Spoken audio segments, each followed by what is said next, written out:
If you're just joining us, welcome to Surfing Thru Studios. Over the past several episodes, my dad and I have been making our way across California with cameras, drones, GoPros, and an open schedule. We've surfed at Surf Ranch, explored Base Lake, flown over Morro Bay, wandered Santa Barbara, spent days living the beach life in San Diego. Along the way, we've chased sunsets, learned new skills, eaten some incredible food, met great people, and collected the kinds of memories that don't always show up on a travel itinerary. This series isn't really about checking destinations off a map. It's about discovering what makes each place unique.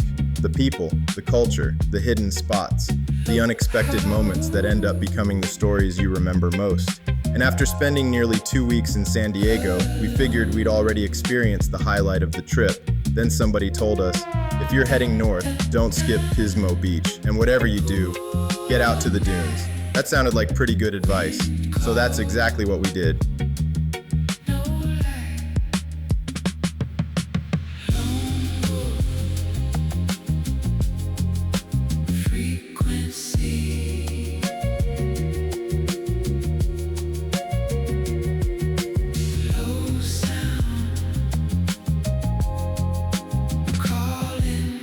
After nearly 2 weeks in San Diego, we figured we had already seen the best of the trip. Surf lessons every morning, Mission Beach every afternoon, sunsets, burritos, boardwalks, bikes, rollerblades, and enough beach time to last a lifetime. We were tired, happy tired, the kind of tired that comes from doing exactly what you wanted to do every day. Then we arrived in Pismo Beach, and somehow, the trip found another gear. The first thing that grabbed our attention wasn't even the dunes. It was the coastline.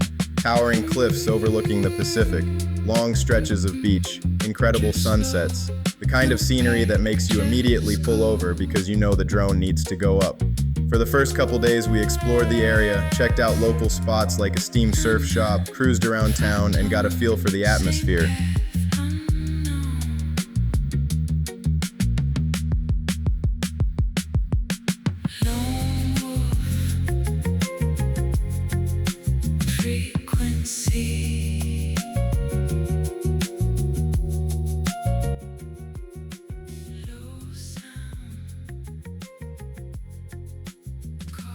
Pismo doesn't feel like Los Angeles. It doesn't feel like San Francisco. It doesn't even feel like San Diego. Pismo feels like Pismo. The pace is slower, the people are relaxed, the coastline does most of the talking. And then came the dunes. A friend had told us, if you're coming to Pismo, you have to do Oceano dunes. So we listened.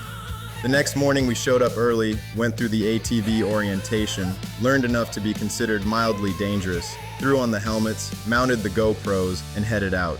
We were among the first riders on the sand. Fresh tracks, wide open terrain, no traffic, no crowds, just miles of dunes stretching in every direction. Neither of us had much experience riding ATVs, but within minutes we were carving through the sand like kids who had just discovered the world's largest playground. Every hill led to another hill. Every turn revealed another section of dunes. Half the time we weren't even sure where we were, which made it even better. There's a reason people travel from all over the country to experience Oceano dunes. It's one of the last places in California where you can still combine the beach, motorsports, camping, adventure, and complete freedom into one experience. You'll see families, off-road enthusiasts, first-time riders, veterans who have been coming here for decades, everybody sharing the same giant sandbox, and once you're out there, you understand why. The feeling is hard to explain, the engine humming beneath you, the wind hitting your face, the ocean off in the distance, the next dune waiting to be climbed. For a few hours, the only thing that mattered was picking a direction and seeing where it went. Then, near the end of the day, we spotted a couple who looked completely lost, which, to be fair, is surprisingly easy to do out there. The dunes can all start looking the same. So we waved them over and had them follow us back toward the base area. A small moment, but one of those moments that reminds you adventure is usually better when people help each other get home. And just like that, another unforgettable stop on the California coastline was in the books.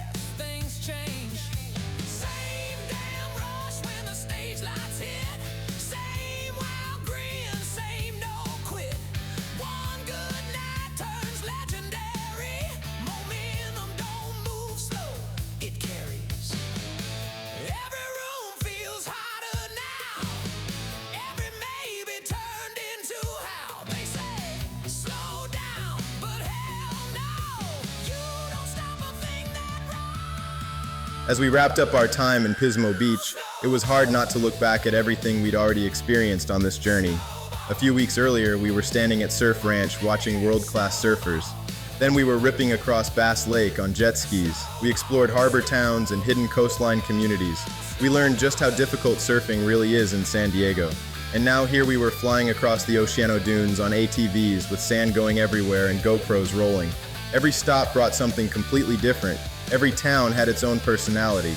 And that's probably what I've enjoyed most about this trip. California isn't one thing. It's a collection of hundreds of different experiences, all stitched together by the same coastline. Some places are built around surf culture, some around fishing, some around wine, some around adventure, and some places surprise you when you least expect it. Pismo Beach definitely did that for us, but we're not done yet. One final stop remains. And next we're heading north to one of the most iconic surf towns in America, Santa Cruz. More coastline, more stories, more adventures, and a few surprises waiting for us along the way. We'll see you there.